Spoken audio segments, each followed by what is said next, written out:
الحمد لله نحمده ونستعينه ونستغفره ونؤمن به ونتوكل عليه ونعوذ بالله من شرور أنفسنا ومن سيئات أعمالنا من يهده الله فلا مضل له ومن يضلله فلا هادي له ونشهد أن لا إله إلا الله وحده لا شريك له ونشهد أن سيدنا ومولانا وحبيبنا محمدا عبده ورسوله أما بعد فأعوذ بالله من الشيطان الرجيم بسم الله الرحمن الرحيم ولا تستوي الحسنة ولا السيئة ادفع بالتي هي أحسن فإذا الذي بينك وبينه عداوة كأنه ولي حميم وما يلقاها إلا الذين صبروا وما يلقاها إلا ذو حظ عظيم صدق اللہ العظیم.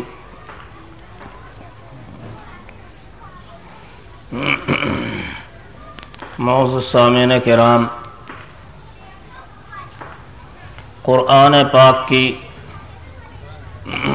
ایک آیت مبارکہ آپ کے سامنے پڑھی ہے، اسی سے متعلق چند باتیں عرض کرنے کا ارادہ ہے. اللہ تعالیٰ صحیح بات کہنے اور عمل کرنے کی توفیق عطا فرمائے. قرآن پاک کی اس آیت میں اللہ تعالیٰ نے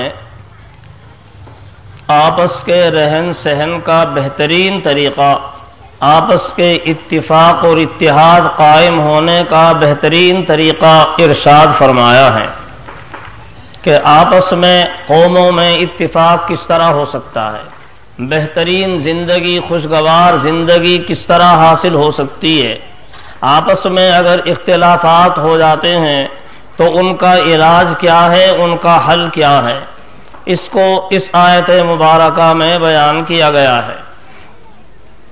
اس کے واسطے پہلے یہ سمجھنا چاہیے کہ مذہب اسلام کے اندر اللہ تعالیٰ نے ایک دوسرے کے حقوق کو بیان فرمایا ہے، اور اس طرح بیان فرمایا ہے کہ اگر ان پر عمل کیا جائے تو آپس میں پھر اختلاف کی کوئی شکل ہی نہ ہو، آپس میں اختلاف پیدا ہی نہ ہو. ایسے اصول بیان فرمائے، ایک دوسرے کے حقوق اس طرح بیان فرمائے کہ اگر ایک دوسرے کے حقوق کو ہر آدمی ادا کرے تو بہترین زندگی گزرے، آپس میں محبتیں قائم ہوں اور دنیا کے اندر رہتے ہوئے جنت کا مزہ آنے لگے. بہشت آجا کے آدارے نہ باشد، کسیرا باکسے کارے نہ باشد. جنت اس جگہ کا نام ہے کہ وہاں کسی کو کسی سے کوئی تکلیف نہ پہنچتی ہو. یہ لطف ہم کو دنیا ہی میں حاصل ہونے لگے اگر ہم قرآن پاک کے اصول کے اوپر عمل کرنے والے ہو جائیں. اسی کا مختصر سا خاکہ آپ کے سامنے بیان کرنا ہے کہ ایک دوسرے کے حقوق مذہب اسلام میں کس طرح بیان کیے گئے ہیں. مثلا سب سے پہلے انسان کا تعلق اپنے والد سے ہوتا ہے تو خود اپنے والد کے حقوق قرآن پاک میں بیان کیے گئے. حکم ہوا کہ ان کو اف بھی نہ کہو، ولا تقل لهما اف ولا تنہرهما، ان کو جھڑکو بھی نہیں. اوہ کہہ کے بھی مت پکارو اپنے والدین کو، اوہ کہنے کی بھی اجازت نہیں کہ اس سے ان کو تکلیف ہوگی، جھڑکنے کی بھی اجازت نہیں. بلکہ وخفض لهما جناح الذل من الرحمہ، عاجزی کے ساتھ ان کے سامنے پیش آؤ، اپنا بازو ذلت اور عاجزی کے ساتھ ان کے سامنے جھکائے رکھو. بات کرو تو جھک کر ان سے بات کرو، اور اس پر بھی یہ مت سمجھو کہ ہم نے ان کا حق ادا کر دیا. پھر بھی اللہ تعالیٰ سے دعائیں مانگتے رہو. وَقُلْ رَبِّ ارْحَمْهُمَا كَمَا رَبَّيَانِي صَغِيرًا، پروردگار تو میرے والدین پہ رحم فرما. کما ربیانی صغیرہ، جیسے بچپن میں انہوں نے مجھ کو پالا ہے، پرورش کیا ہے، تو میرے ان والدین پہ رحم فرما۔ ان سے پھر ان کے لیے پھر یہ دعائیں بھی مانگتے رہو۔ گفتگو کرنے کا انداز بتایا، جھڑکنا نہیں، اف کہنا نہیں، اوہ کہنا نہیں، عاجزی سے ان کے سامنے پیش آؤ، جھک کر بات کرو، اور پھر بھی یہ مت سمجھو کہ ہم نے حق ادا کر دیا، پھر بھی اللہ تعالیٰ سے ان کے لیے دعائیں مانگو۔ اور حضرت نبی اکرم صلی اللہ علیہ وسلم نے ارشاد فرمایا، ما من ولد بار ينظر الى والديه الا كتب الله له حجة مبرورا قالوا وان نذر كل يوم 100 مرة قال نعم والله اعز وجل او كما قال عليه الصلاة والسلام۔ حضرت نبی اکرم صلی اللہ علیہ وسلم نے ارشاد فرمایا، کوئی فرما بردار بیٹا ایسا نہیں جو اپنے والدین کو محبت کی نظر سے دیکھے، مگر ہر نظر کے بدلے میں اللہ تعالیٰ ایک حج مبرور کا ثواب اس کے نامہ اعمال میں لکھ دیتے ہیں۔ والدین کو صرف محبت سے دیکھا، بیٹے نے والدین کو محبت کی نظر سے دیکھا، اس دیکھ لینے کی وجہ سے کیا انعام ملا؟ ایک مقبول حج کا ثواب اس کے نامہ اعمال میں لکھ دیا گیا۔ صحابہ رضی اللہ تعالیٰ عنہ اجمعین نے عرض کیا کہ حضرت، والدین تو گھر میں ہی ہوتے ہیں، کہیں آنے جانے کی نوبت بھی نہیں آتی، گھر میں ہی رہتے ہیں، یہ تو بہت سستا سودا ہے، اگر کوئی والدین کو دن بھر میں 100 مرتبہ دیکھے محبت کی نظر سے، فرمایا کہ اگر 100 مرتبہ بھی دیکھے گا تب بھی ہر نظر کے بدلے میں یہی ثواب ملے گا۔ وَإِنَّ نَذَرَ كُلَّ يَوْمٍ 100 مرة، 100 مرتبہ بھی دیکھے گھر میں والدین کو محبت کی نظر اور پیار کی نظر سے، ہر نظر کے بدلے میں حج مبرور کا ثواب۔ کہاں حج؟ آدمی حج کرنے کے لیے جاتا ہے، لاکھوں روپیہ خرچ کرتا ہے، اور سفر کی صعوبت بھی اٹھاتا ہے، کاروبار بھی بند کرنا پڑتا ہے، کتنی مشکلات بھی اٹھانی پڑتی ہیں، اور پھر بھی یہ گارنٹی نہیں کہ اس کا حج مقبول بھی ہو۔ اس لیے کہ بعض دفعہ وہاں جا کے ایسی حرکتیں کرتے ہیں کہ حج کے قبول ہونے کا کوئی سوال ہی نہیں۔ کوئی کیا حرکت کرے گا، کوئی کیا حرکت کرے گا، کوئی کیا حرکت کرے گا۔ ایک صاحب حج کرنے کے لیے گئے اور ہندوستان میں واپس آ کر بڑے خوش ہو کر بتا رہے ہیں کہ صاحب لوگ گئے تھے حج کرنے کے لیے اور وہاں پھرتے تفریح کرتے ہوئے کبھی عرفات میں جا رہے ہیں، کبھی مزدلفہ میں جا رہے ہیں، کبھی مینا میں جا رہے ہیں، اور کبھی وہاں خانہ کعبے کے چکر کاٹ رہے ہیں۔ یہ گئے تھے حج کرنے کے لیے، ہم تو بھائی جہاں گئے حج کرنے ہم تو کمرے میں سے نکلے ہی نہیں، حج تو ہم نے کیا، یہ تو تفریح کرتے پھرے تھے۔ اب ایسا آدمی کہ جو اپنے کمرے میں سے نکلا ہی نہیں اور نہ عرفات گیا، نہ مینا گیا، نہ مزدلفہ گیا، نہ خانہ کعبے کا اس نے طواف کیا، تو اس کا حج کیسے حج ہو جائے گا؟ اور وہ سمجھ رہا ہے کہ میں نے حج کر لیا۔ تو لوگ ایسی ایسی حرکت کر کے آتے ہیں، اتنا روپیہ خرچ کریں گے وہاں، لیکن 10 پیسے روپے کے وہ خرچ نہیں کریں گے۔ ایک صاحب نے وہاں حج کرنے کے بعد جب حلق کرنے کا نمبر آتا ہے تو حلق نہیں کیا، یہاں آ کے اس نے حلق کیا اور کہا صاحب وہ 10 ریال مانگ رہا تھا، یہاں کے کتنے 100-125 روپے ہوں میں دیتا اسے 100-125 روپے۔ ایسے بھی مہربان لوگ ہوتے ہیں، لاکھوں روپے خرچ کریں گے اور یہاں 100-200 روپے 10 ریال دو یہ خرچ نہیں کریں گے۔ تو کیسی کیسی لوگ حرکت کر کے آتے ہیں۔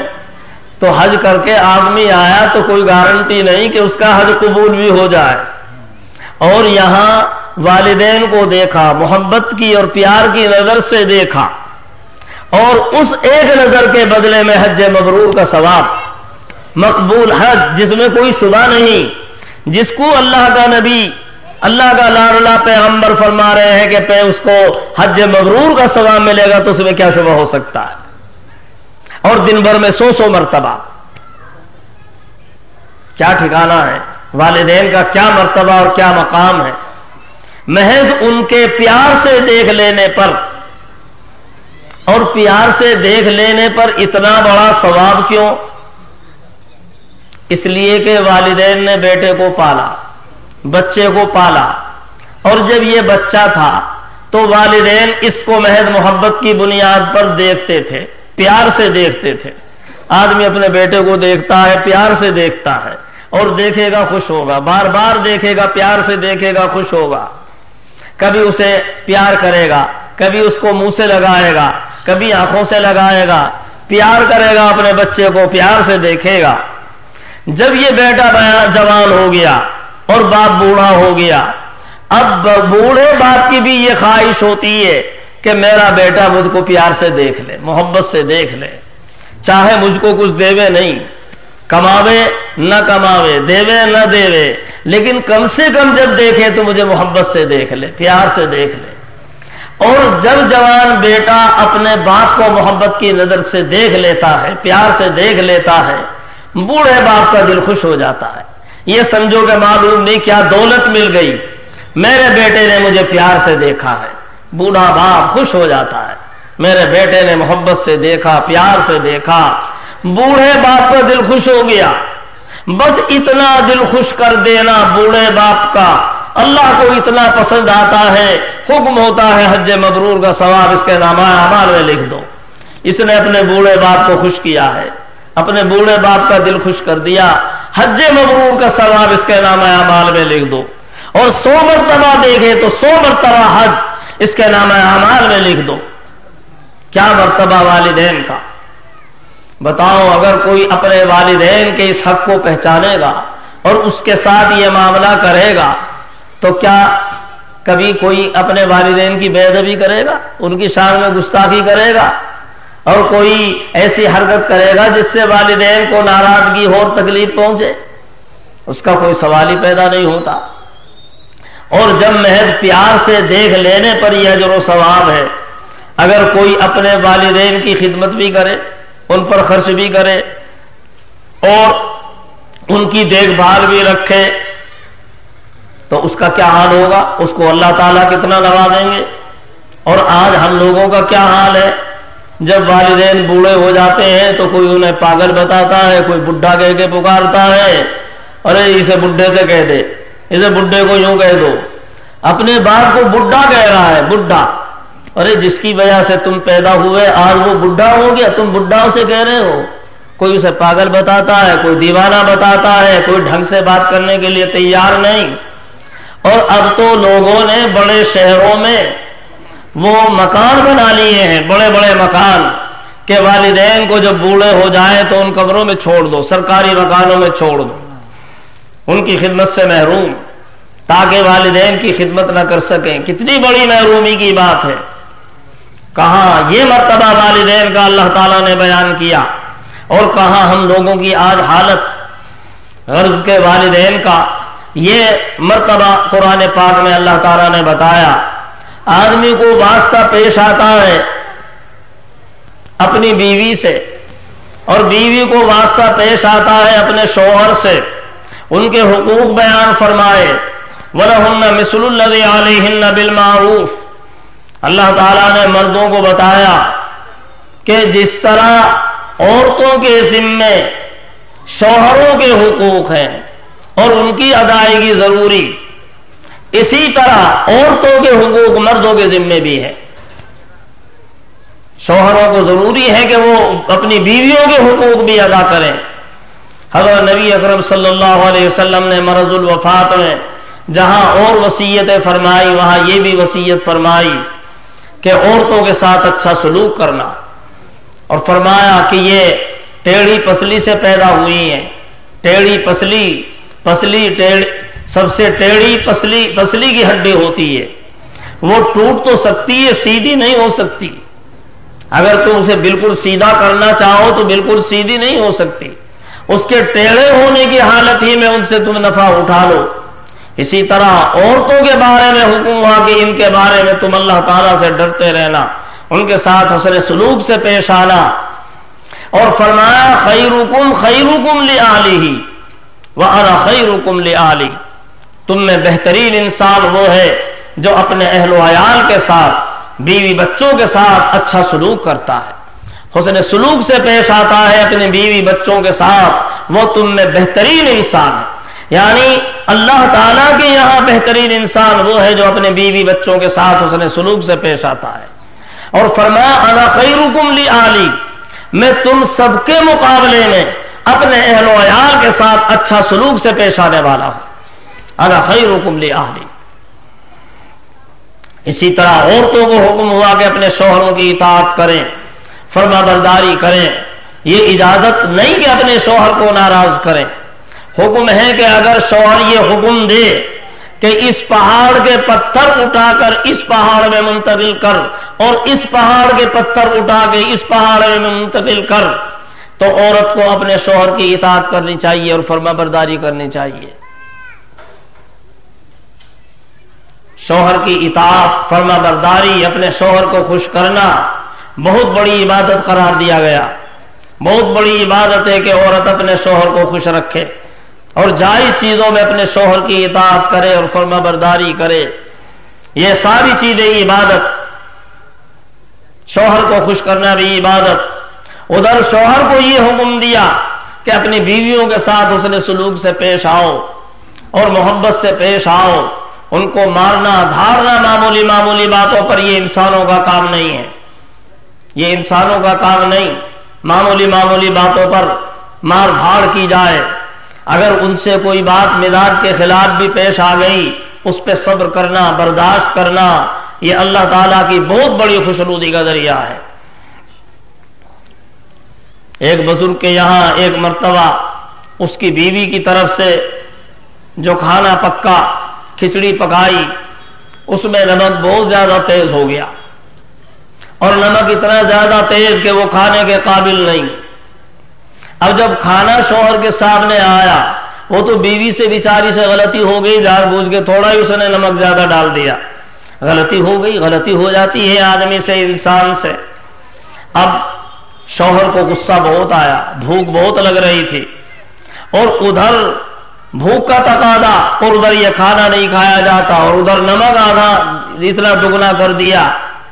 جی چاہتا ہے کہ بیوی کی پٹائی کریں، لیکن پھر دل میں خیال آتا ہے اگر میری اپنی بیٹی ہوتی اور وہ ایسی حرکت اپنے داماد کے ساتھ، اپنے شوہر کے ساتھ کرے، یعنی میرے داماد کے ساتھ، تو میں کیا پسند کروں گا؟ میرا داماد میری بیٹی کو معاف کر دے یہ پسند کروں گا، یا اس پہ ڈنڈا لے کے پل جائے یہ پسند کروں گا؟ دل میں خیال آیا میں اپنی بیٹی کے بارے میں یہی سوچوں گا اگر وہ کوئی غلطی کرے تو میرا داماد میری بیٹی کو معاف کر دے، درگزر کرے. میں یہ پسند نہیں کروں گا کہ غلطی کے اوپر داماد میری بیٹی پہ ڈنڈا لے کے چڑھ جائے.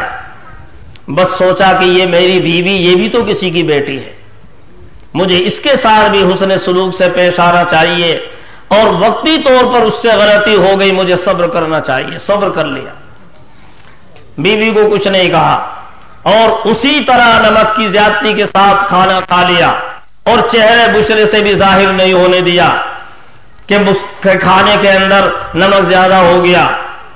بعد میں خود جب بیوی نے کھانے کو کھایا اور اس میں دیکھا نمک زیادہ، اب اسے قدر ہوئی کہ میرا شوہر کتنا صبر کرنے والا اور مجھے کچھ بھی نہیں کہا. اب اس کے دل سے کتنی دعائیں نکلی ہوں گی. اس بیوی کے دل سے شوہر کا انتقال ہو گیا. اللہ تعالیٰ کے یہاں پیشی ہوئی، کسی نے خواب میں دیکھا کہ کیا گزری، کہا کہ اللہ تعالیٰ نے مجھے معاف کر دیا کہ تم نے ایک روز ہماری بندی کے اوپر رحم کھایا اور غصے کو تم نے پی لیا اور مزاج کے خلاف غصے کو برداشت کر کے ہماری بندی پر رحم کیا. ہماری رحمت گوارا نہیں کرتی کہ ہم تم کو عذاب دیں، جاؤ ہم نے تم کو معاف کر دیا. تم نے ہماری بندی پر رحم کھایا ہے، ہماری بندی پر تم نے رحم کھایا، ہم تم پر رحم کھاتے ہیں، ہم نے معاف کر دیا، جاؤ درگزر کر دیا، بخشش ہو گئی. اس ذرا سے عمل کی وجہ سے اگر میاں بیوی آپس میں ایک دوسرے کے ان حقوق کو دیکھتے ہیں، بھائی تھوڑی دیر ان موبائلوں کو بند رکھو، یہ تو موبائل تو تم رات دن کر سکتے ہو، اب یہ تھوڑا وقت یہاں بیٹھنے کا ملا ہے اس میں بھی تم موبائلوں میں مشغول رہو گے تو کیا ہوگا؟ اپنے موبائل بند کر دے تھوڑی دیر کے واسطے. حضرت ابو طلحہ رضی اللہ تعالی عنہ، ان کی بیوی، یہ ابو طلحہ سفر میں گئے، بیٹا بیمار، لیکن جب یہ واپس آئے بیٹے کا انتقال ہو چکا.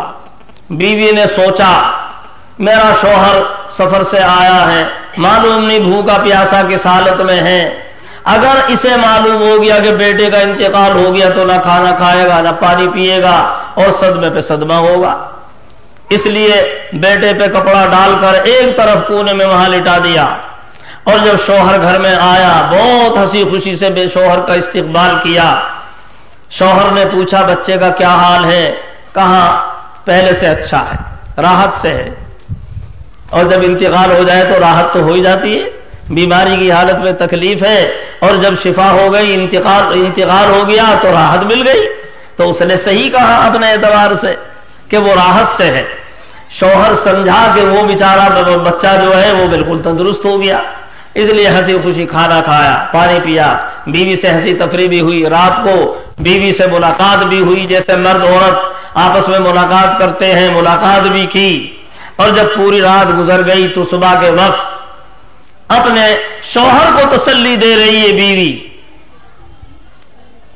میں نے اپنی پڑوسن سے ایک زیور لیا عاریت پر پہننے کے لیے, ایک مدت تک میں نے پہنا, اب وہ میری پڑوسن اس کا مطالبہ کر رہی ہے, میں اسے واپس کروں کہ نہیں کروں. ایک مثال قائم کی شوہر کو سمجھانے کی, تسلی دینے کی. شوہر نے کہا کہ زیور واپس کرنا چاہیے اور اس کا شکریہ ادا کرنا چاہیے. اس نے اتنے دن اپنا زیور استعمال کرنے کی اجازت دی, اس کا شکریہ ادا کرنا چاہیے اور ہنسی خوشی اسے واپس کرنا چاہیے. یہ تمہید قائم کر کے بیوی اپنے شوہر کو سمجھاتی ہے اللہ تعالیٰ نے تم کو ایک امانت دی تھی, بیٹا ایک امانت تھا, اللہ نے اپنی امانت واپس لے لی, اب تم کو بھی خوش ہونا چاہیے اور اللہ کا شکر ادا کرنا چاہیے. اتنے دن اللہ تعالیٰ نے تم کو اپنے بیٹے سے تم کو فائدہ اٹھانے کی اللہ تعالیٰ نے توفیق دی. بچے کا انتقال ہو گیا ہے, اس کے کفن دفن کا انتظام کرو. اللہ کی بندی راتی تو نے کیوں نہیں بتایا تھا؟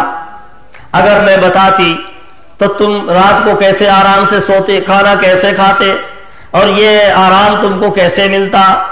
آپ اندازہ لگائیے اس عورت کا کس طرح اپنے دل جگر کے اوپر اس نے پتھر رکھا. کیا عورت کو اپنے بچے کی محبت نہیں؟ شوہر سے بار سے تو زیادہ ہی ہوتی ہے, لیکن کس طرح اپنے اوپر قابو پایا, آنکھوں سے بھی آنسو ظاہر نہ ہو, اپنے بدن سے بھی ظاہر نہ ہو, کوئی ایسی حرکت نہ ہو کہ معلوم ہو جائے کہ بیٹے کا انتقال ہو گیا. یہاں تک کہ شوہر سے ملاقات بھی کر رہی ہے رات کو. کتنا اپنے دل جگر کے اوپر اس نے قابو پایا اپنے شوہر کو راحت پہنچانے کے لیے. صحابی نے جا کر حضرت نبی اکرم صلی اللہ علیہ وسلم سے ذکر کیا کہ حضرت جی رات تو ایسا ایسا ہو گیا, یعنی اپنے رنج کا اظہار کیا, بیٹا مرا پڑا ہوا ہے اور میں بیوی سے ملاقات کر رہا ہوں. حضرت نبی اکرم صلی اللہ علیہ وسلم نے ارشاد فرمایا اللہ تعالیٰ تمہاری اس رات میں برکت دیں گے, اللہ تعالیٰ تمہاری اس رات میں برکت دیں گے. صحابی کہتے ہیں, راوی کہتے ہیں, میں نے ان کے 9 بیٹے دیکھے اور 9 کے 9 حافظ قرآن دیکھے. اللہ تعالیٰ نے بیٹا دیا اس رات کی برکت سے, اور ایک ہی بیٹا نہیں اور دیا اور دیا, 9 بیٹے دیے اور فرمایا کہ 9 کے 9 بیٹے میں نے حافظ قرآن دیکھے. جب میاں بیوی ایک دوسرے کے حقوق کو ادا کرتے ہیں اللہ کو راضی کرنے کے لیے, بیوی سوچتی ہے مجھے اپنے شوہر کو خوش کرنا ہے اور شوہر سوچتا ہے اپنی بیوی کو مجھے خوش کرنا ہے, اسے تکلیف نہیں پہنچنی چاہیے. یہ بیچاری اپنے گھر بار سب کو چھوڑ کر ہمارے پاس آئی ہے, اپنے والدین کو چھوڑا, بھائیوں کو چھوڑا, بہنوں کو چھوڑا, سہیلیوں کو چھوڑا, اب ساری محبتوں کا بدل ہمارے گھر میں اس کو ملنا چاہیے. شوہر جب اس کو اس طرح خوش رکھنے کی کوشش کرتا ہے اور بیوی اپنے شوہر کی ہر طرح خدمت کرنے کے لیے تیار ہوتی ہے تو اللہ تعالیٰ کی بھی رحمتیں اب ان کے اوپر نازل ہوتی ہے, اولاد بھی نیک ہوتی ہے. کہ حافظ 9 بچے دیکھے اور 9 کے 9 حافظ قرآن. اور اس وقت میں جو قرآن پاک حفظ کرتا تھا وہ ایسے ہی نہیں کرتا تھا, قرآن پاک کے معنی کو بھی سمجھتا تھا, اس پر عمل بھی کرتا تھا. گویا 9 کے 9 بچے حافظ بھی اور قاری بھی اور بہترین عالم دین بھی. اللہ نے یہ برکت ان کی رات میں دی. غرض کے ایک دوسرے کے حقوق قرآن پاک کے اندر بیان کیے گئے. والد اولاد کے حقوق بیان کیے، میاں بیوی ان کے حقوق بیان کیے،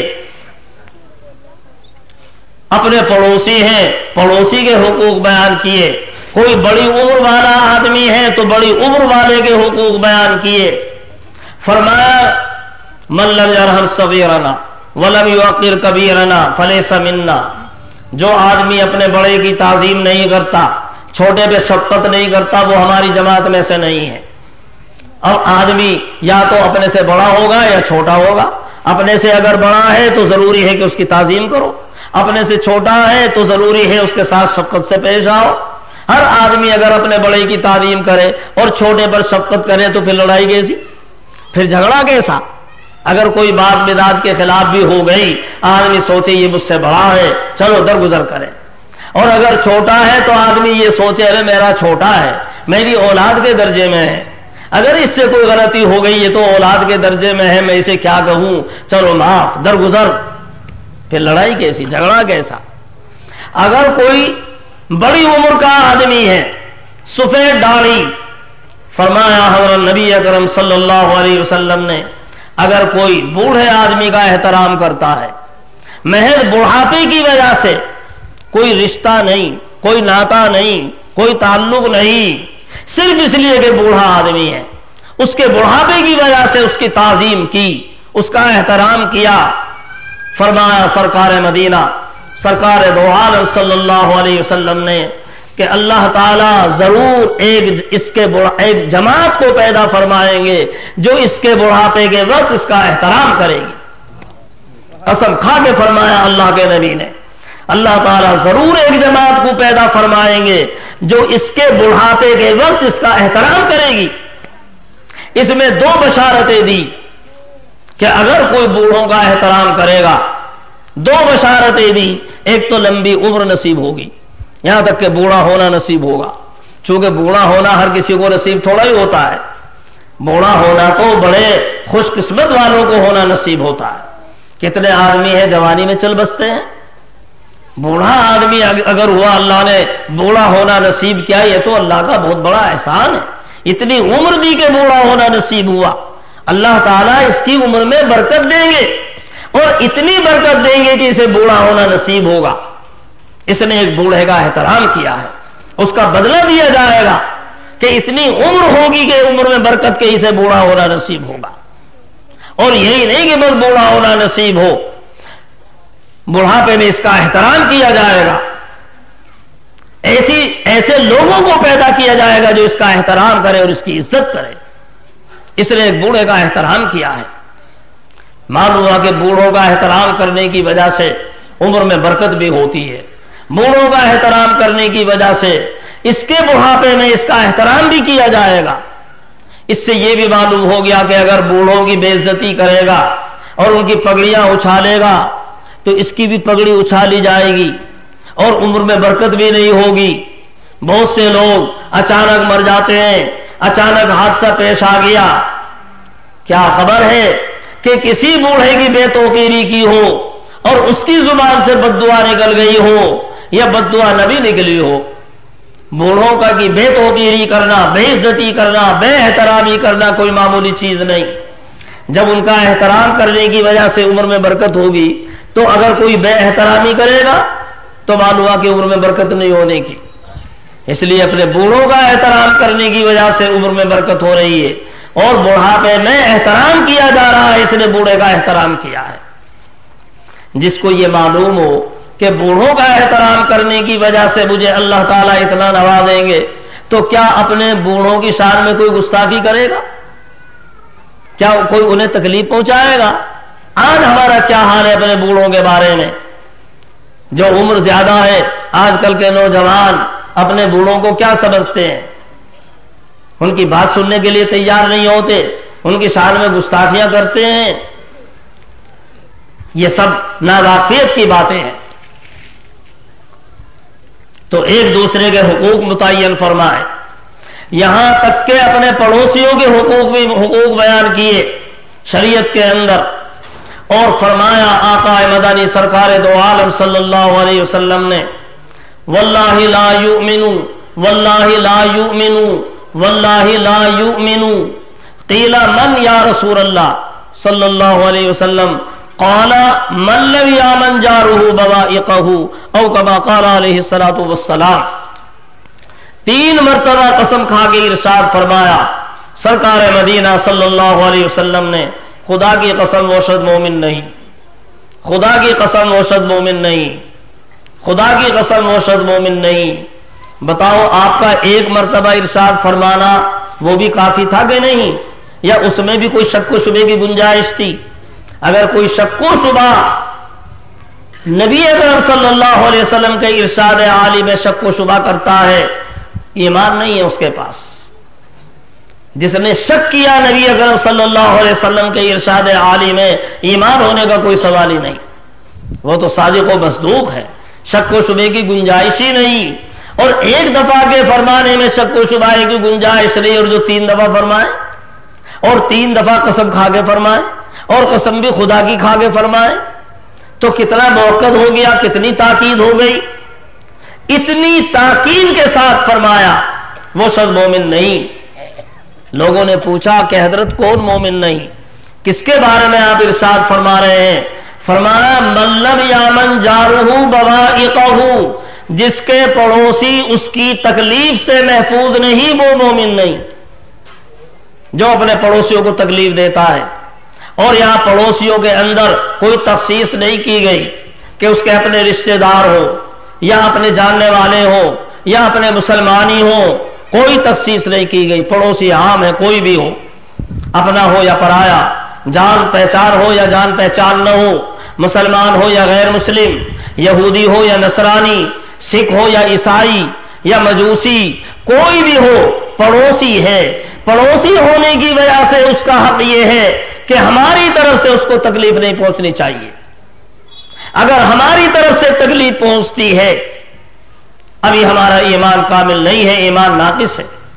اللہ کا نبی فرماتے ہیں کہ ایمان والا آدمی نہیں ہے، اپنے پڑوسی کو تکلیف دیتا ہے، اس کا پڑوسی اس سے محفوظ نہیں ہے، پڑوسی کو تکلیف پہنچتی ہے، ابھی یہ آدمی اس کا ایمان کامل نہیں.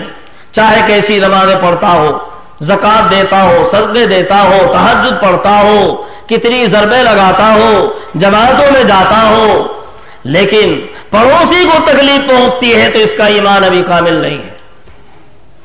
ایمان جب کامل ہوگا جب پڑوسی کو تکلیف نہ پہنچے. آج تو ہم اس کو کمال سمجھتے ہیں، پڑوسیوں کو ستانا، تکلیف پہنچانا. کوئی آدمی پڑوس کے اندر آ کر مکان خرید لے اور وہ غیر آدمی ہو. آج ہماری یہ کوشش ہوتی ہے محلے والوں کی یا برادری والوں کی کہ بھائی اسے یہاں سے نکالو، اسے بھگاؤ. ارے فلاں آدمی ہمارے محلے میں آگے رہے، اور اسے بہادری سمجھتے ہیں اسے تکلیف پہنچا کے وہاں سے بھگانا اور نکالنا، اور سمجھتے ہیں کہ ہم نے بہت بڑا بہادری کا کام کیا. ہم اپنے آپ کو بہادر سمجھے لیکن ایمان کا دیوالا نکل گیا. اللہ کے نبی نے فرمایا کہ ایمان کا تو دیوالیہ نکل گیا، ایمان کامل نہیں ہے اگر پڑوسی کو تم سے تکلیف پہنچ رہی ہے.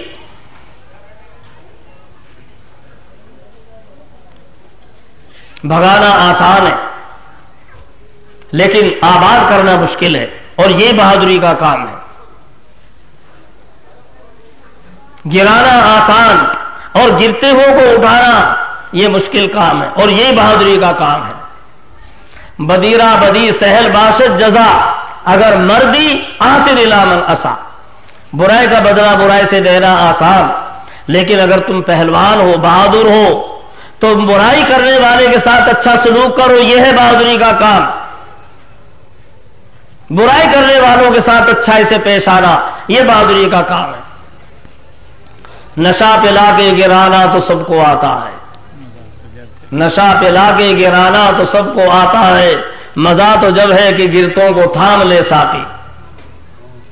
چپت مارنا آسان ہے، دھکے دینا آسان ہے، لیکن گرتے ہوئے کو اٹھانا یہ بہادری کا کام ہے، اور لوگوں کو سینے سے لگانا یہ بہادری کا کام ہے.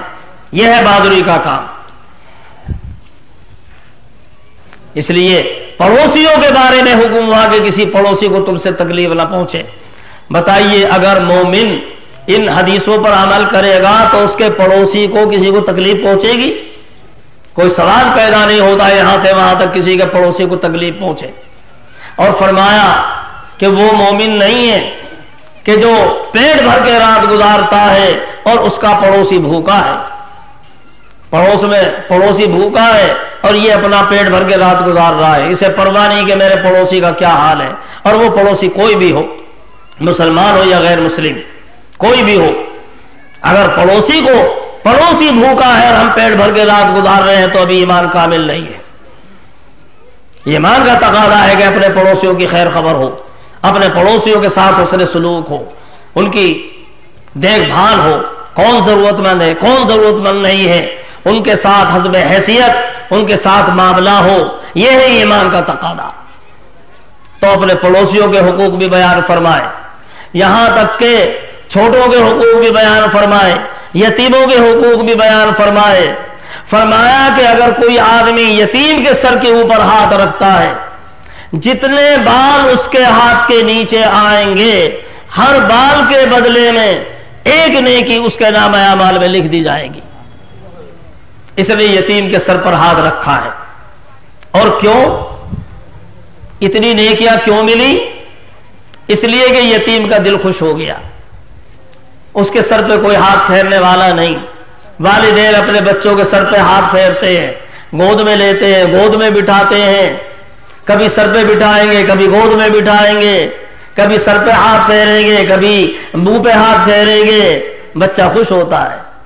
اور وہ یتیم بچہ، اس کے والدین کا سایہ اٹھ گیا، کوئی اس کے سر پہ ہاتھ رکھنے والا نہیں۔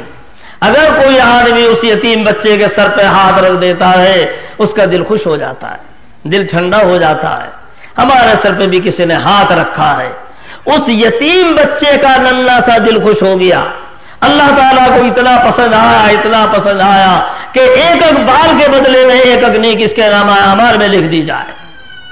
کتنے بال آئیں گے سر کے نیچے، ہاتھ کے نیچے؟ لاکھوں کروڑوں بال آئیں گے، اور ہاتھ ذرا سا رکھا اور کروڑوں نیکیاں ایک دم آپ کے نام اعمال میں لکھ دی گئی۔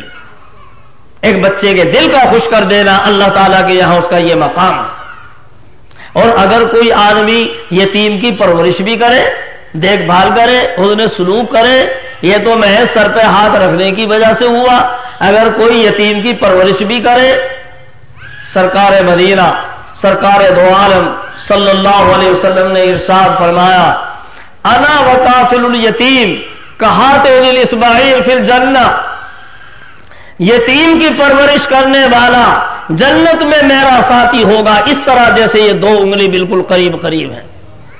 ان دونوں انگلیوں کو دیکھ لو کس طرح قریب قریب ہیں، ایک انگلی بذرا سی تھوڑی سی آگے کو ہے، بس نبوت کی وجہ سے میرا مرتبہ تھوڑا آگے ہوگا، لیکن یتیم کی پرورش کرنے والا جنت میں میرا اسی طرح ساتھی ہوگا۔ یہ ہے یتیم کی پرورش کرنے والے کا مقام۔ اور آج ہمارا حال، اس کے سر کے اوپر کوئی نہیں، باپ نہیں، زمین پہ قبضہ کر لو، اس کی دکان پہ قبضہ کر لو، اس کی جائیداد پہ قبضہ کر لو، یتیم ہے، کوئی اس کی دیکھ بھال کرنے والا نہیں ہے۔ ارے کوئی دیکھ بھال کرنے والا نہیں، جس نے اس کے والدین کا سایہ اٹھایا ہے، کیا وہ بھی اس کی دیکھ بھال کرنے والا نہیں ہے؟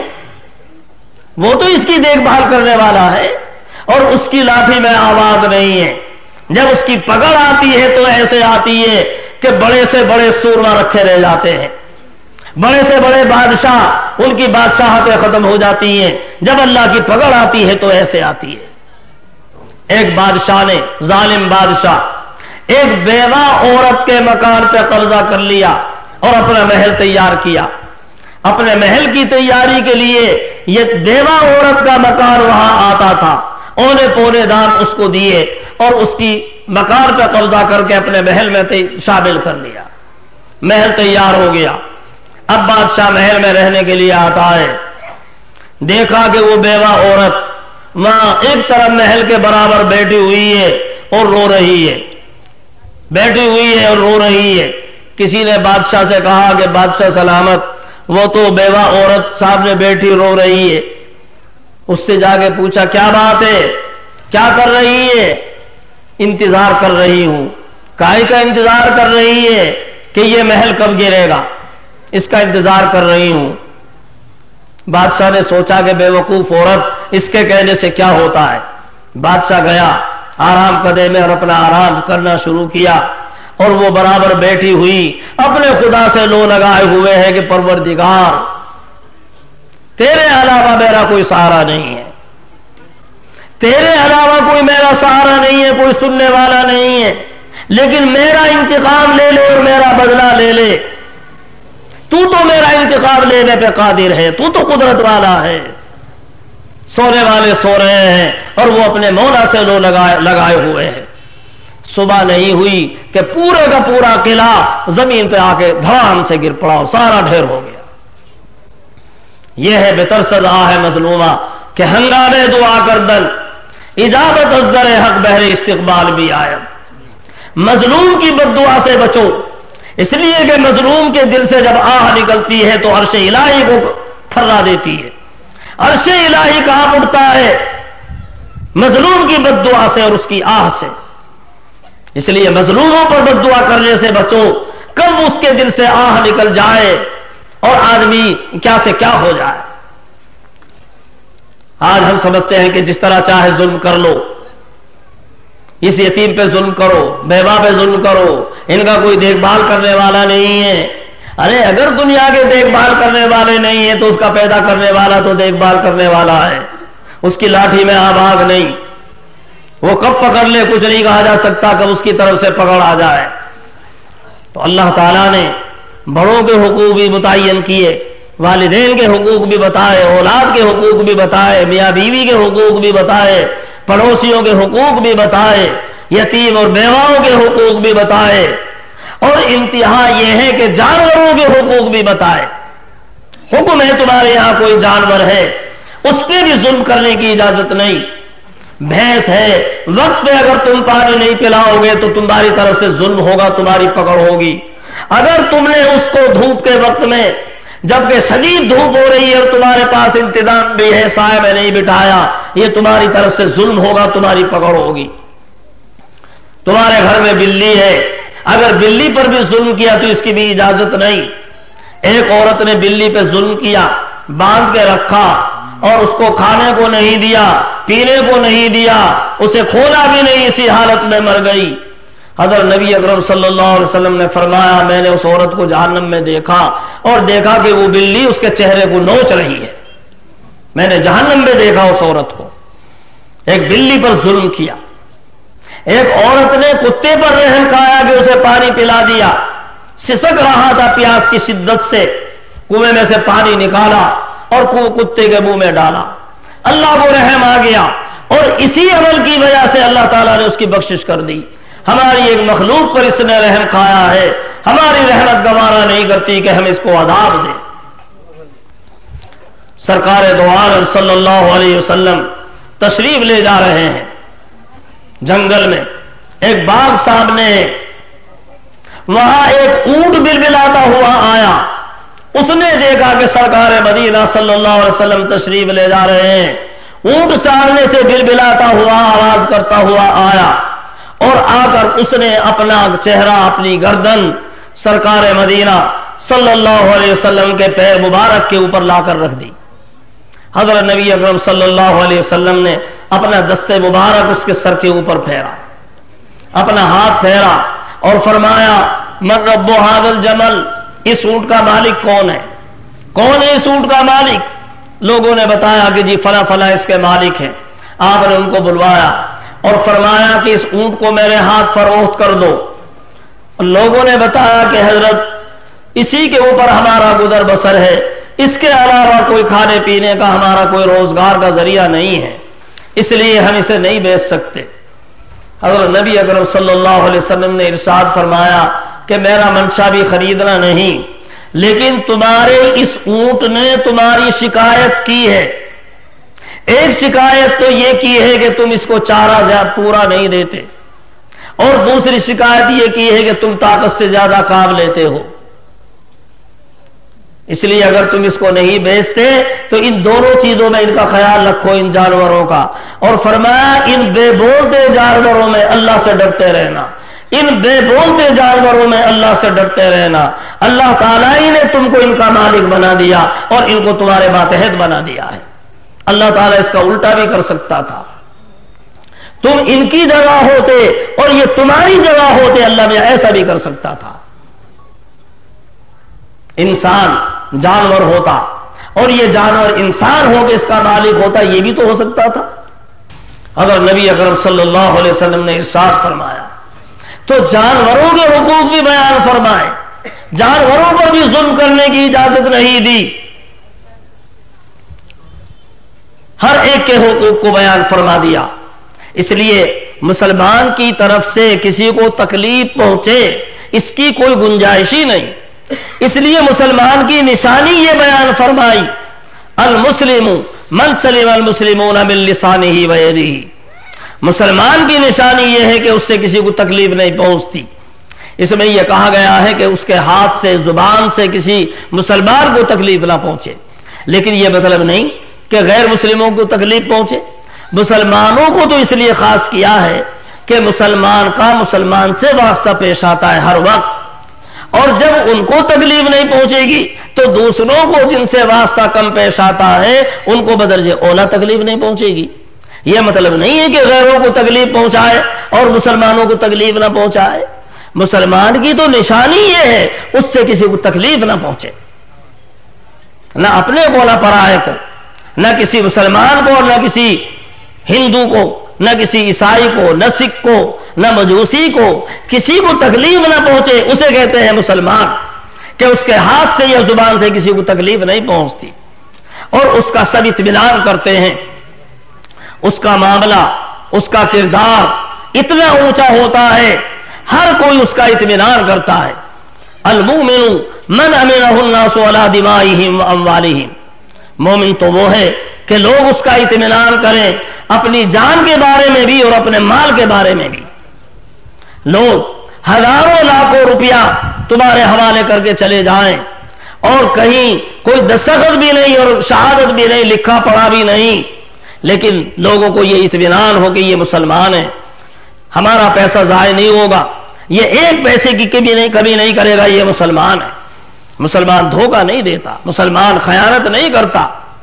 اپنی بہو بیٹیوں کے بارے میں بھی اطمینان ہو، ہمارے پڑوس میں مسلمان رہتا ہے اور وہ ہماری بہو بیٹی کو غلط نظر سے نہیں دیکھ سکتا، چونکہ مسلمانوں کے مذہب میں ہر ایک کی بہو بیٹی کی وہی عزت ہے جو اپنی بہو بیٹیوں کی عزت ہے۔ یہ کسی کی بہو بیٹی کو غلط نظر سے نہیں دیکھ سکتا، ان کے یہاں تو کسی کو دیکھنا حرام ہے، ناجائز ہے۔ ہماری بہو بیٹیاں محفوظ ہیں، ہمارے پڑوس میں مسلمان رہتا ہے، کسی کو غلط نظر سے غلط نظر اٹھا کے یہ دیکھ نہیں سکتے۔ اتنا اطمینان ہو، ایسا کردار مسلمان کو پیش کرنا اس کا تقاضا ہے ایمان کا۔ اس کو نبی اکرم صلی اللہ علیہ وسلم نے ارشاد فرمایا ہے۔ یہ تو مسلمان کی ذمہ داری ہوئی، لیکن اگر کوئی دوسرا مسلمان کو تکلیف پہنچائے تو اب کیا کریں؟ اب بھی ہمیں تکلیف پہنچانے کی اجازت ہے کہ نہیں؟ اس کو فرمایا وَإِنْ عَاقَبْتُمْ فَعَاقِبُوا بِمِثْلِ مَا عُوقِبْتُمْ بِهِ، اگر تم بدلہ لینا چاہتے ہو تو جتنی تکلیف تم کو پہنچی ہے اتنا بدلہ لینے کی اجازت، لیکن وہ تو ہے اجازت۔ وَلَئِنْ صَبَرْتُمْ لَهُوَ خَيْرٌ لِلصَّابِرِينَ، اگر صبر کرو تو یہ زیادہ بہتر ہے، یعنی جتنی تکلیف تمہیں پہنچی اگر اتنا بھی بدلہ نہ لو، اسے بھی معاف کر دو تو یہ اعلیٰ اور افضل بات ہے۔ اس لیے فرمایا وَلَا تَسْتَوِي الْحَسَنَةُ وَلَا السَّيِّئَةُ، دیکھو نیکی اور برائی دونوں چیزیں برابر نہیں ہو سکتی، نیکی نیکی ہے، برائی برائی ہے۔ اس لیے اگر کوئی آدمی برائی سے پیش آتا ہے تم اس کی برائی کی وجہ سے اپنی اچھائی کو مت چھوڑو۔ دوسرا آدمی برائی کر رہا ہے تو تم اپنی اچھائی کو کیوں چھوڑتے ہو؟ یہ سمجھو کہ ایک برتن ہے، اس میں پیشاب بھرا ہوا ہے، ایک برتن کے اندر شہد بھرا ہوا ہے، ایک برتن میں دودھ بھرا ہوا ہے، ایک برتن میں پانی بھرا ہوا ہے۔ جس برتن کے اندر پیشاب بھرا ہوا ہے اس کے اندر سے پیشاب نکل رہا ہے۔ اب یہ دودھ والے اور شہد والے جو برتن ہیں، اب اگر یہ سوچیں کہ ان کے اس برتن میں سے چونکہ پیشاب نکل رہا ہے ہمارے اندر سے بھی پیشاب نکلنا چاہیے، تو یہ بے عقلی اور ناسمجھی کی بات ہے کہ نہیں؟ بھائی ان برتنوں کو تو یہ سوچنا ہے اس میں پیشاب بھرا ہوا ہے، پیشاب نکل رہا ہے. ہمارے اندر اللہ تعالیٰ نے بھرنے والے نے ہمارے اندر شہد بھرا ہے، ہمارے اندر تو دودھ بھرا ہے، ہمارے اندر سے تو دودھ ہی نکلے گا، ہمارے اندر سے تو شہد ہی نکلے گا. ایک آدمی برائی کر رہا ہے، گالیاں دے رہا ہے، بدسلوکی سے پیش آ رہا ہے، ہم سوچیں اس کے اندر برائی بھری ہوئی ہے، گالیاں بھری ہوئی ہیں. ہمارے اندر اللہ تعالیٰ نے اچھائیاں رکھی ہیں، اچھے اخلاق رکھے ہیں، ہم اس کی برائی کی وجہ سے اپنی اچھائی کو کیوں چھوڑیں؟ ہمارے اندر سے تو اچھائی نکلنی چاہیے. ایک آدمی گالی دیتا ہے، ہم سلام کریں، وہ برا کہتا ہے، ہم دعا کریں. تو برائی کرنے والے کے ساتھ اچھائی سے پیش آئیں. ادفع باللتی ہی احسن. کوئی آدمی اگر برائی کرتا ہے تم اس برائی کو اچھائی سے دور کرو. برائی کبھی برائی سے دور نہیں ہو سکتی، برائی دور ہوگی ہمیشہ اچھائی سے دور ہوگی. بتاؤ کپڑے کے اوپر پاخانہ لگ گیا، اب پاخانہ لگ گیا، اب اس کو ہم صاف کریں پیشاب ڈال کر تو کیا کپڑا پاک ہو جائے گا؟ آپ اس کپڑے پہ کتنا پیشاب ڈالیں، منو ٹنو پیشاب ڈالیں، کیا کپڑا پاک ہو جائے گا؟ وہ تو برابر گندا ہوتا چلا جائے گا، ناپاک ہوتا ہوا چلا جائے گا، پاک نہیں ہوگا. اگر کپڑے کو آپ پاک صاف کرنا چاہتے ہیں ضروری ہے بہترین پاک صاف پانی اس کے اوپر ڈالیں. وہاں پاخانہ ہے، آپ پانی ڈالتے ہیں، وہ پانی جو پینے کے قابل ہے، جسے آپ پیتے ہیں وہی پانی اس پاخانے کے اوپر ڈالتے ہیں. نتیجہ یہ ہوتا ہے کہ پاخانہ ختم ہو جاتا ہے، گندگی ختم ہو جاتی ہے، نجاست ختم اور کپڑا بھی پاک صاف ہو گیا. بس اسی طرح ایک آدمی برائی سے پیش آ رہا ہے، آپ بھی اگر برائی سے پیش آئیں گے یہ برائی کبھی ختم نہیں ہوگی. اس نے گالی دی، آپ نے بھی گالی دی، اس نے تھپڑ مارا، آپ نے ڈنڈا مارا، اس نے ڈنڈا مارا، آپ نے لاٹھی ماری. کیا کبھی لڑائی ختم ہو جائے گی؟ یہ تو پھیلتی چلی جائے گی، پھیلتی چلی جائے گی، کبھی ختم نہیں ہوگی. یہ تو گھروں کو بھی تباہ کرا دے گی، محلوں کو بھی تباہ کرا دے گی. اگر چاہتے ہو کہ لڑائی ختم ہو، جھگڑا ختم ہو، اس کی تو شکل یہی ہے، اس نے گالی دی، آپ گالی کا بدلہ گالی سے نہیں، آپ سلام سے پیش آئیں. جب وہ ملے تو آپ اسے سلام کریں، وہ بد دعا کرے آپ دعا دیں، وہ برا کہے آپ اس کو سلام کریں، اچھائی سے محبت سے پیش آئیں. جب برائی کا بدلہ آپ اچھائی سے دیں گے کیا ہوگا؟ پھر یہ ہوگا. سرکار دو عالم صلی اللہ علیہ وسلم ایک سفر سے تشریف لا رہے ہیں، دوپہر کا وقت ہے، پورا قافلہ آپ کے ساتھ ہے، دوپہر کا وقت، آرام کا تقاضا، چھوٹے چھوٹے درخت وہاں موجود ہیں. صحابہ رضی اللہ تعالی عنہ اجمعین درختوں کے نیچے آرام کرنے کے لیے لیٹ گئے، اور ایک درخت جس کا سایہ زیادہ تھا حضرت نبی اکرم صلی اللہ علیہ وسلم کے لیے چھوڑ دیا. حضرت نبی اکرم صلی اللہ علیہ وسلم نے اپنا کپڑا اس کے نیچے بچھایا، ہتھیار جو تلوار وغیرہ تھی وہ درخت کے اوپر لٹکائی اور آرام فرمانے لگے.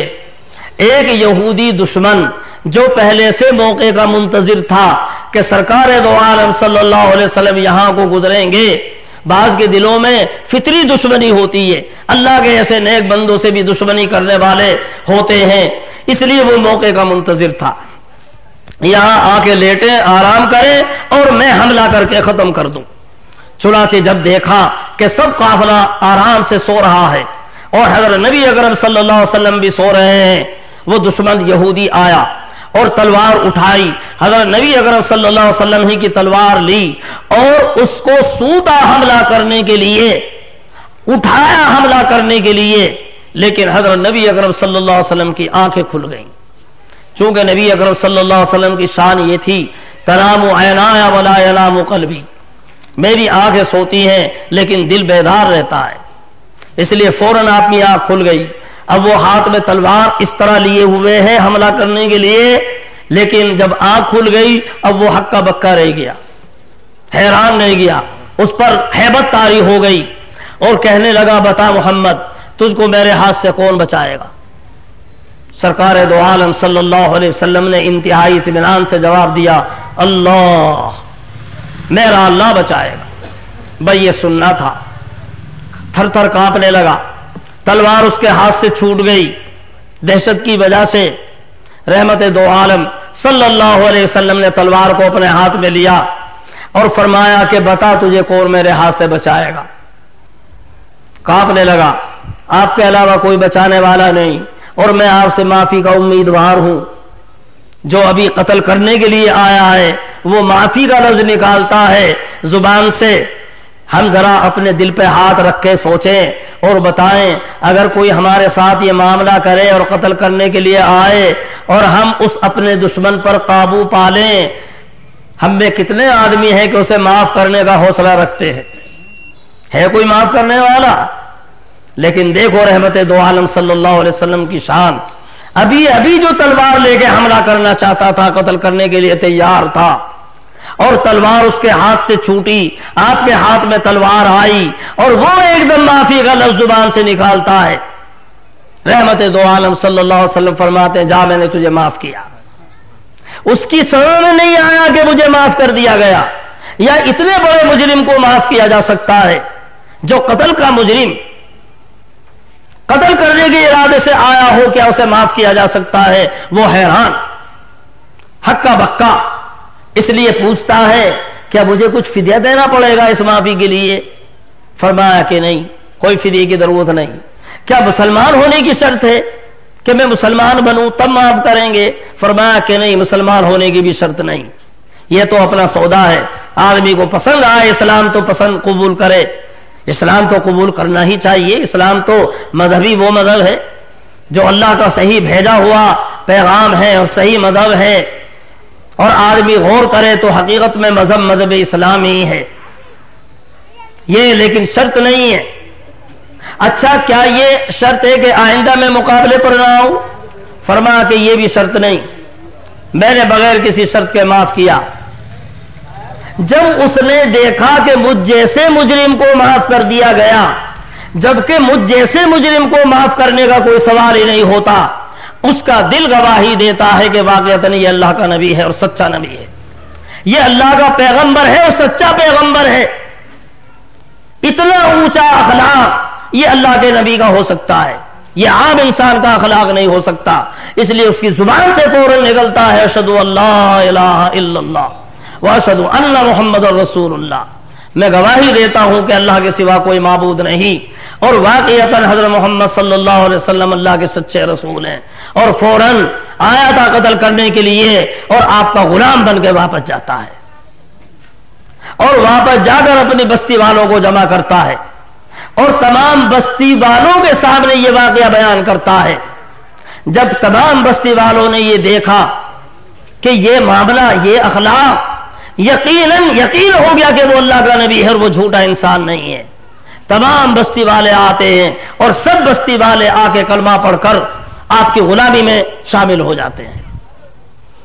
یہ ہے وہ اخلاق، ادفع باللتی ہی احسن، جب تم برائی کو اچھائی سے دور کرو گے، فَإِذَا الَّذِي بَيْنَكَ وَبَيْنَهُ عَدَاوَةٌ كَأَنَّهُ وَلِيٌّ حَمِيمٌ، تمہارا دشمن تمہارا جگری دوست بن جائے گا، جو تمہارا جان کا دشمن تھا وہ تمہارا جگری دوست بن جائے گا جب تم اس کے اوپر عمل کرو گے۔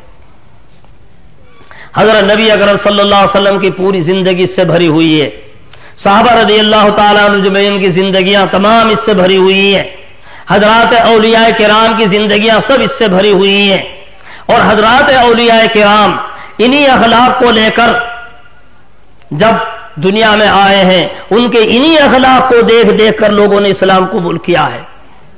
خواجہ معین الدین چشتی اجمیری رحمۃ اللہ علیہ، جن کے ہاتھ پر 90 لاکھ لوگوں نے اسلام قبول کیا، ایک دشمن آیا تلوار لیے ہوئے، اندر چھپائے ہوئے تلوار، اور یہ تھا کہ موقع پا کے میں آپ پر حملہ کروں اور ختم کر دوں۔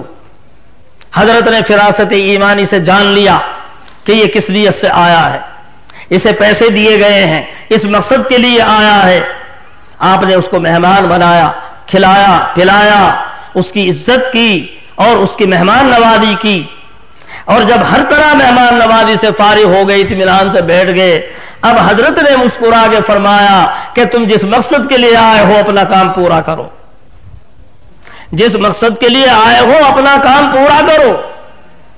جب اس نے سمجھ لیا کہ حضرت میرے منشا کو جان گئے کہ میں کس مقصد کے لیے آیا ہوں، اور اس کے باوجود میرے ساتھ یہ معاملہ کیا، جبکہ جانتے ہیں کہ میں دشمن ہوں، انہیں معلوم ہے کہ میں قتل کرنے کرنے کے لیے آیا ہوں اور پھر میرے ساتھ یہ سلوک کیا جا رہا ہے، فوراً وہی قدموں میں پڑتا ہے اور وہی کلمہ پڑھ کے غلامی کا اقرار کر کے واپس ہوتا ہے اور اپنے لوگوں کو جا کے بتاتا ہے، اور وہ لوگ بھی آتے ہیں اور کلمہ پڑھ کے اسلام میں داخل ہوتے ہیں۔ یہ اخلاق تھے ہمارے یہ اولیاء کرام، یہ ان اخلاق کو لے کر جدھر کو گزرے ہیں وہاں اسلام پھیلتا چلا گیا۔ لوگ کہتے ہیں کہ اسلام تلوار سے پھیلا ہے، ہم بھی کہتے ہیں ہاں تلوار سے پھیلا ہے، لیکن کون سی تلوار؟ وہ محبت کی تلوار تھی، وہ اخلاق کی تلوار تھی۔ مسلمان اخلاق کی تلوار لے کر اور حسن اخلاق کی تلوار لے کر اور محبت اور الفت کی تلوار لے کر جدھر کو نکلا ہے، اور لوگوں کے سامنے ان کے اخلاق آئے ہیں، ان کی امانت آئی ہے، ان کی دیانت آئی ہے۔ مسلمان کسی کو دھوکہ نہیں دیتا، مسلمان وعدہ خلافی نہیں کرتا، مسلمان دغا نہیں کرتا، مسلمان ہر کسی کے ساتھ خدمت کا معاملہ کرتا ہے۔ یہ تو خادم ہیں، ہر کسی کی خدمت کرنا اپنا فرض سمجھتا ہے۔ جب لوگ دیکھتے ارے مسلمانوں کا مذہب تو اتنا اونچا مذہب ہے، لوگ آتے اور اسلام قبول کرتے اور اس کو قبول کرتے اور اسلام میں داخل ہوتے۔ حضرت امام اعظم ابو حنیفہ رحمۃ اللہ علیہ، بھائی وقت کافی ہو گیا، آپ اگر آج سوچیں گے کہ بھائی یہ تو ختم کرنے کا نام نہیں لیتا، اس لیے میں جلدی ختم کرتا ہوں۔ حضرت امام اعظم ابو حنیفہ رحمۃ اللہ علیہ، ہم سب ان کی طرف اپنی نسبت کرتے ہیں اور حنفی الحمدللہ کہلاتے ہیں، اور ہمیں فخر ہے حنفی کہلاتے ہیں، لیکن ان کے حالات کو بھی دیکھیں۔ رات کو کبھی سوتے نہیں تھے، پوری رات اللہ کی عبادت کرتے تھے، 40 برس عشاء کے وضو سے فجر کی نماز پڑھی، دوپہر کے وقت قیلولے کی نیت سے کہ قیلولہ کرنا سنت ہے آرام فرماتے تھے، اور اس وقت ایک ایسے نیک بندوں کے بھی دشمن ہو جاتے ہیں۔ ان کے پڑوس میں ایک لوہار تھا، اور جب حضرت دوپہر کو آتے آرام کرنے کے لیے وہ اپنا لوہا لے کے کھٹ کھوٹ اسی وقت میں شروع کرتا تاکہ حضرت کو اس وقت بھی آرام نہ ملے۔ حضرت کے خادموں نے کہا کہ حضرت ہم اسے مزہ چکھائیں، فرمایا کہ نہیں میرا پڑوسی ہے، کچھ کہنے کی اجازت نہیں۔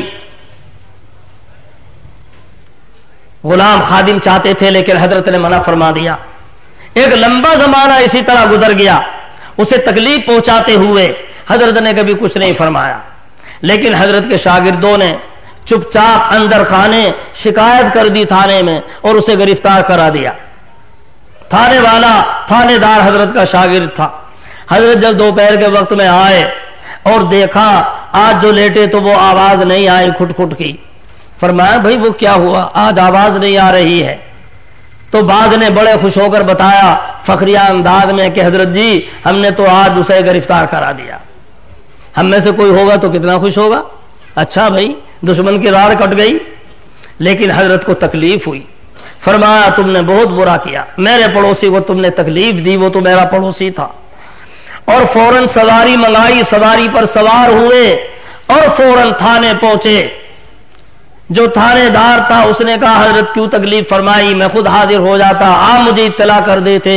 فرمایا کہ نہیں، میرا ہی کام تھا، میرے پڑوسی کو غلط شکایت کر کے کسی نے گرفتار کرا دیا، اس کی سفارش کے لیے آیا ہوں، اسے آپ رہا کر دیجئے۔ وہاں تو کہنے کی دیر تھی، فوراً رہا کر دیا۔ اور جب اس نے دیکھا کہ مجھ کو رہا کرانے کے لیے اور میری سفارش کرنے کے لیے وہ شخص آیا ہے جسے تکلیف پہنچاتے ہوئے مجھے مدت گزر گئی اور ایک لمبا زمانہ گزر گیا اسے تکلیف پہنچاتے ہوئے، اب اس کے دل میں ندامت ہوتی ہے، شرمندگی ہوتی ہے، میں کتنا گندا انسان اور یہ کتنا اونچا انسان اپنے مخالف اور اپنے دشمن کی سفارش کے لیے آ رہا ہے۔ فوراً قدموں میں گرا، معافی مانگی، حضرت معافی چاہتا ہوں اور اپنی غلامی کے لیے قبول کر لیجئے۔ واپس آیا، حضرت کے گھوڑے کی رکاب پکڑے ہوئے غلاموں کی طرح خادموں کی طرح آگے آگے آ رہا ہے اور پوری زندگی آپ کی غلامی میں پھر گزار دی۔ تلواروں کے ذریعے جسم پہ قبضہ کر سکتے ہیں لیکن دلوں پہ قبضہ نہیں کر سکتے۔ اخلاق وہ چیز ہے کہ اس کے ذریعے سے دلوں پہ قبضہ کیا جاتا ہے۔ یہ تھے وہ اخلاق جن کے ذریعے سے اسلام پھیلتا تھا، جن کے ذریعے سے محبتیں پیدا ہوتی ہیں اور الفتیں پیدا ہوتی ہیں۔ یہی امام اعظم ابو حنیفہ رحمۃ اللہ علیہ ایک دفعہ رستے میں جا رہے ہیں، ایک شخص نے گالیاں دینا شروع کی، حضرت سنتے رہے اور چلتے چلتے چلتے حضرت کا مکان قریب آ گیا۔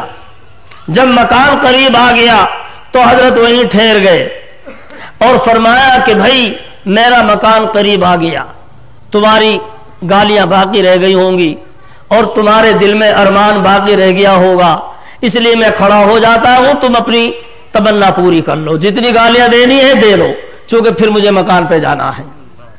وہاں کھڑے ہو گئے، بھائی یہ سننا تھا، وہ نادم ہوا، شرمندہ ہوا، پیروں میں گرا، حضور معاف فرما دیجئے، معافی چاہتا ہوں، مجھے بتایا گیا تھا کہ اب ابو حنیفہ سے بڑھ کر کوئی آدمی زیادہ حلم والا اور بردبار نہیں ہے، میں تو آزمانے کے لیے آیا تھا، معافی چاہتا ہوں، اور غلامی میں داخل ہوتا ہے۔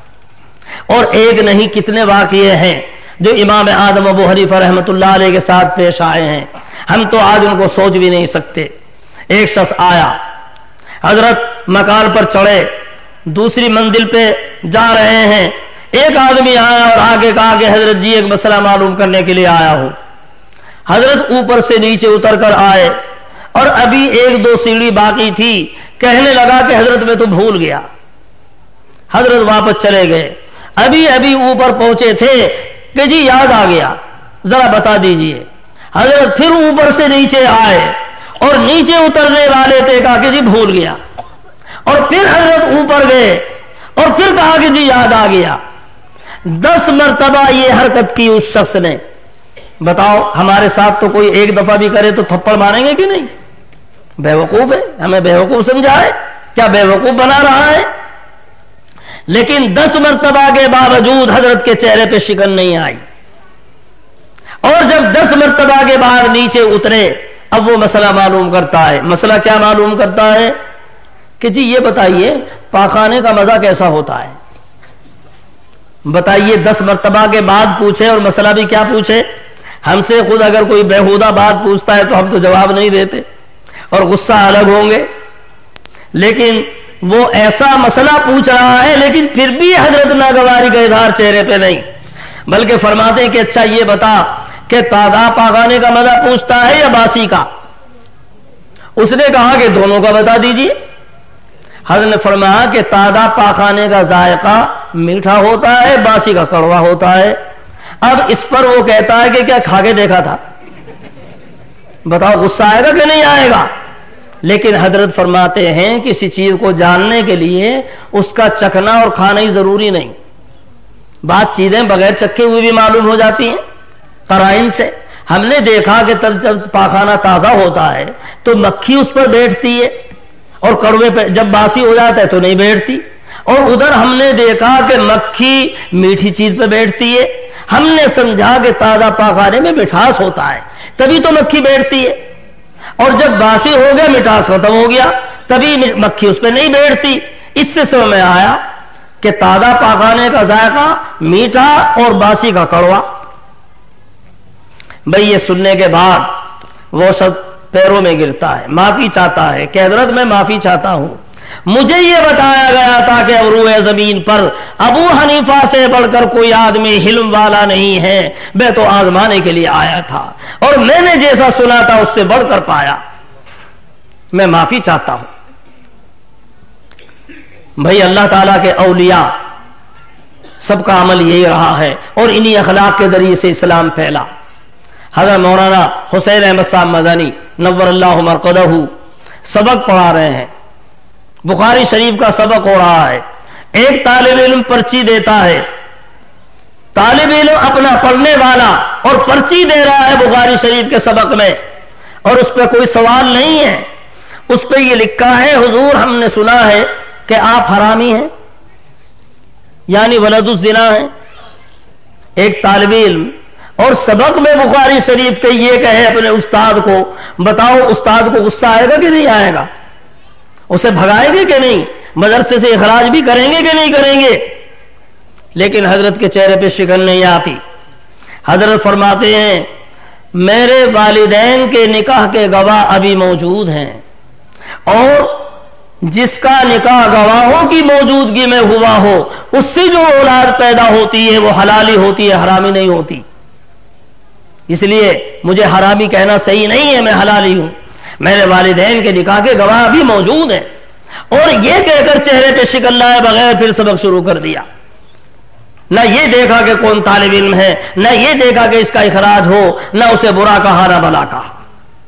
یہ تھے اخلاق ہمارے بزرگوں کے.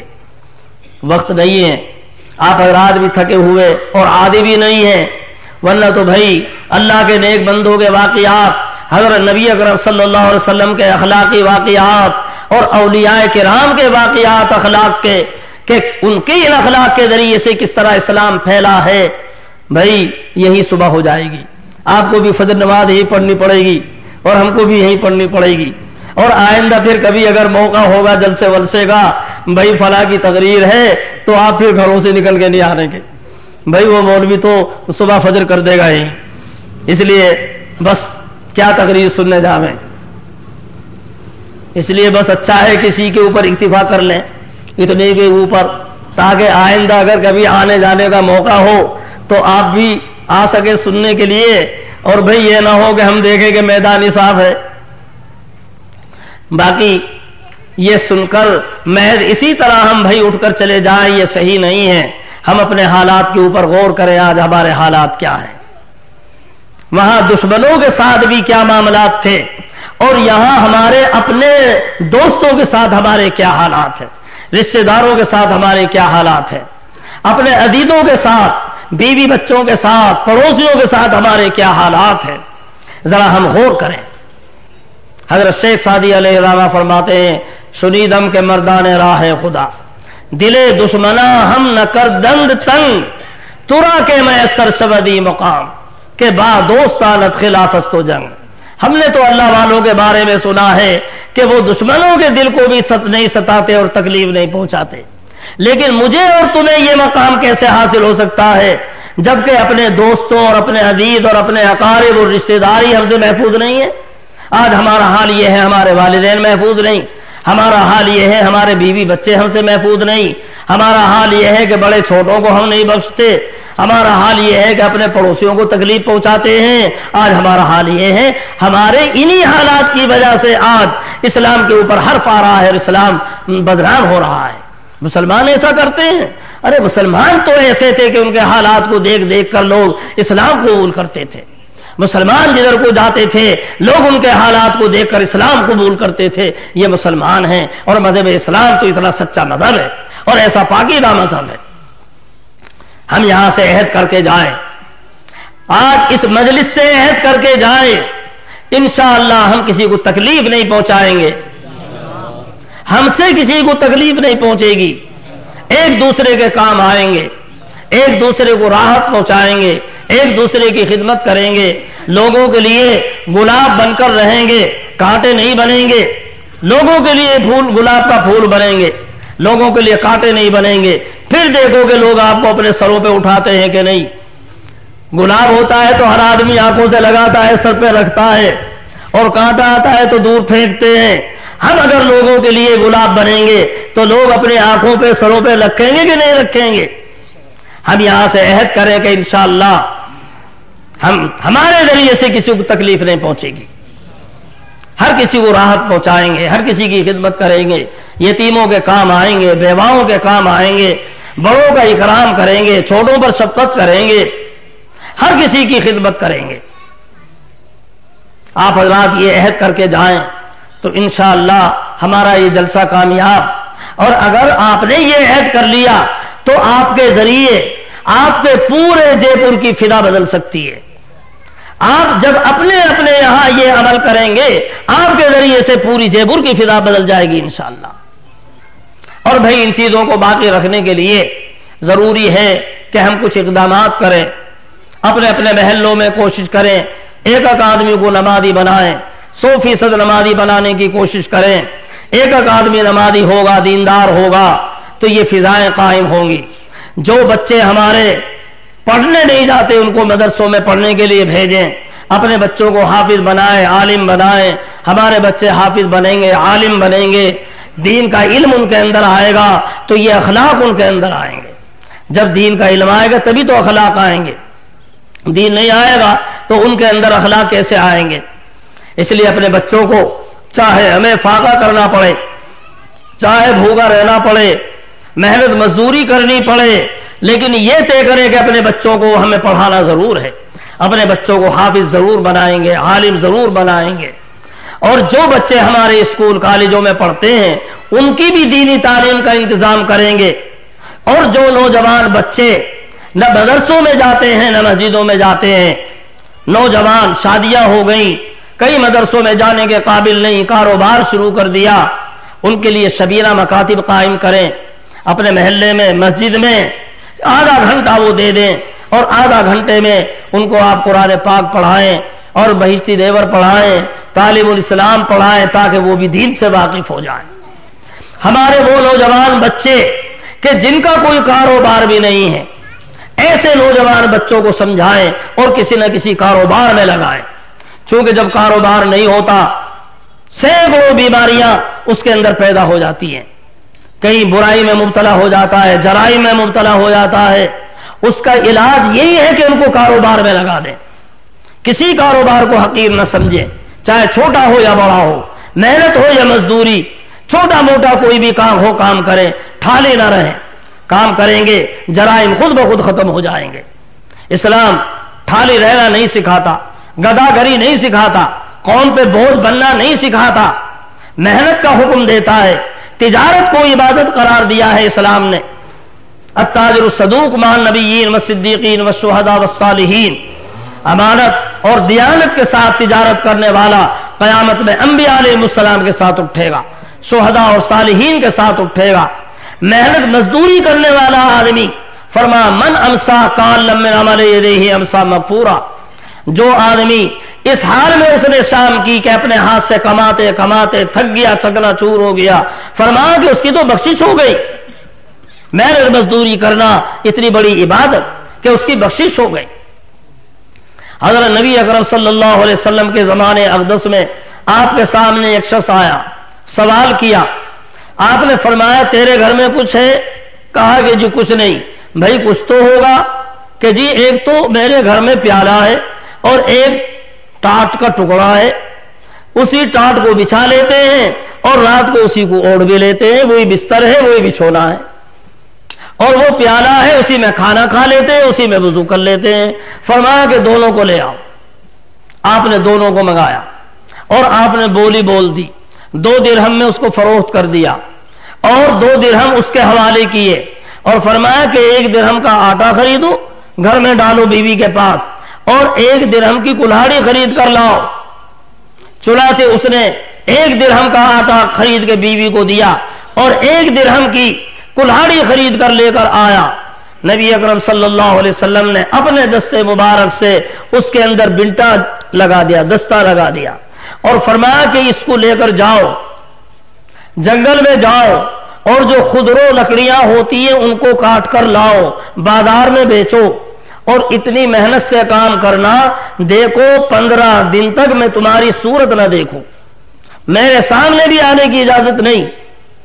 چنانچہ 15 دن تک وہ لکڑیاں کاٹتا، بازار میں بیچتا اور جاتا اور آتا، اتنی محنت کی کہ جب 15 دن کے بعد میں آیا تو چہرے پر خوشی کا اثر، اور آ کے خوشی خوشی بتایا حضرت جی اتنا آٹا خرید کے گھر میں ڈال دیا، اتنا غلہ ڈال دیا، گھر والوں کے کپڑے بنا دیے، اپنے بھی کپڑے بنا لیے، اور اب اتنے پیسے میرے پاس موجود بھی ہیں۔ آپ نے فرمایا تمہاری یہ حالت پہلی حالت سے زیادہ اچھی ہے۔ تو اسلام گداگری نہیں سکھاتا، اس لیے اپنے نوجوانوں کو کام کا عادی بناؤ۔ اپنے محلے میں دیکھو جو ہمارے نوجوان ایسے ہیں کہ وہ کسی کام میں نہیں ہیں، وہ برائیوں میں مبتلا ہو جاتے ہیں، سمجھا بجھا کر کسی کام پہ لگاؤ، کسی کام کو بھی حقیر نہ سمجھے، چاہے چھوٹا ہو یا بڑا ہو، کام میں لگاؤ، اللہ میں اسی میں روزی دیں گے۔ اس طرح ہمارے نوجوانوں سے جرائم ختم ہوں گے، برائیاں ختم ہوں گی۔ تو بڑوں کو نمازی بنانے کی محنت، بچوں کو مدرسوں میں بھیجنے کی محنت، اور یہ طے کرنا کہ اپنے بچوں کو 100% پڑھانا ہے، چاہے کچھ بھی کرنا پڑے، محنت مزدوری کریں، فاقے کریں، لیکن اپنے بچوں کو پڑھائیں گے۔ اسکول کالجوں میں پڑھنے والے بچوں کی دینی تعلیم کا انتظام بیاہ شادیوں کو سنت کے مطابق کرنے کا اہتمام، بیاہ شادیاں کریں گے سنت کے مطابق کریں گے، دکھاوا نہیں کریں گے، لمبی چوڑی بارات نہیں منگائیں گے، اور فلم شادی نہیں ہوگی کہ فلمیں بنائی جا رہی ہیں، گانے بجانے نہیں ہوں گے، اس طرح سادہ طریقے پر بیاہ شادیوں کا انتظام کریں گے۔ یہ چند باتیں ہیں، اگر ان پر عمل کیا انشاءاللہ ہماری حالت درست ہوگی، ہماری بستیوں کی حالت درست ہوگی، ہماری آنے والی نسلیں ان کی حالت درست ہوگی، اور یہ آنے والی نسلیں بن گئی تو سمجھو قوم بن گئی، اور آنے والی نسل بگڑ گئی تو پوری قوم بگڑ گئی۔ اس لیے اپنے آنے والی نسلوں کی فکر کرو۔ میں سمجھتا ہوں کہ آپ حضرات نے انتہائی محبت اور شفقت کے ساتھ، بہت محبت کے ساتھ ساری باتیں سنی ہیں، اور اس نیت سے سنی ہے کہ انشاءاللہ ہمیں ان ساری باتوں پہ عمل کرنا ہے، اور جب ان سب چیزوں پہ عمل کریں گے تو انشاءاللہ ہمارے حالات بدلیں گے، محلوں کے حالات بدلیں گے، اور شہر کے حالات بدلیں گے۔ کیوں بھائی بتاؤ، 100% ان سب باتوں پر عمل کریں گے کہ نہیں؟ انشاءاللہ انشاءاللہ آواز ابھی کم آئی پیچھے سے، بھائی عمل کریں گے سب پہ نہیں؟ ماشاءاللہ، واہ واہ واہ واہ۔ اللہ تعالیٰ ہم سب کو عمل کرنے کی توفیق عطا فرمائے۔ بھرے مجمع میں آپ نے آپ نے وعدے کیے ہیں، اور اگر آپ پکے ارادے کریں گے اور ابھی سے محنت کرنا شروع کریں گے، کچھ مشکل نہیں ہے کہ ہمارے حالات بدلنے شروع ہو جائیں، اور انشاءاللہ ہماری حالت بدلے، ہماری قوموں کی حالت بدلے، آنے والی نسلوں کی ہماری حالت بدلے، انشاءاللہ نقشہ ہی کچھ اور ہو جائے گا اگر ان چیزوں پر عمل کیا۔ لیکن ایسا نہیں کہ یہاں سے اٹھ کر جائیں اور رات کو سوئیں اور صبح کو اٹھتے تو سب بھلا دیا اور پھر وہی حالت شروع ہو جائے، ایسا تو نہیں ہوگا نا انشاءاللہ۔ بھائی یہ تو ویسے بھی بزرگوں کی بستی ہے، اجمیر شریف کے برابر میں پڑوس میں آپ رہتے ہیں، اتنے بڑے بابا وہاں رہتے ہیں، اتنے بڑے خواجہ وہاں رہتے ہیں، اور ان کے پڑوس میں رہتے ہوئے اور پھر ہماری حالت ایسی ہو، اور بھائی ہم یہاں وعدہ کریں تو وعدہ خلافی کریں، ایسا نہیں ہونا چاہیے۔ ہم تو وعدے کریں کہ انشاءاللہ ان باتوں پر عمل کریں گے تو انشاءاللہ خواجہ صاحب کی روح بھی خوش ہوگی، اور تمام اولیاء کرام کی روحیں خوش ہوں گی، ہمارے بڑوں کی روحیں خوش ہوں گی، اور انشاءاللہ پھر دیکھو اللہ کی رحمتیں کس طرح شامل حال ہوں گی۔ اللہ تعالی ہم سب کو عمل کرنے کی توفیق عطا فرمائے۔ وآخر دعوانا الحمدللہ رب العالمین۔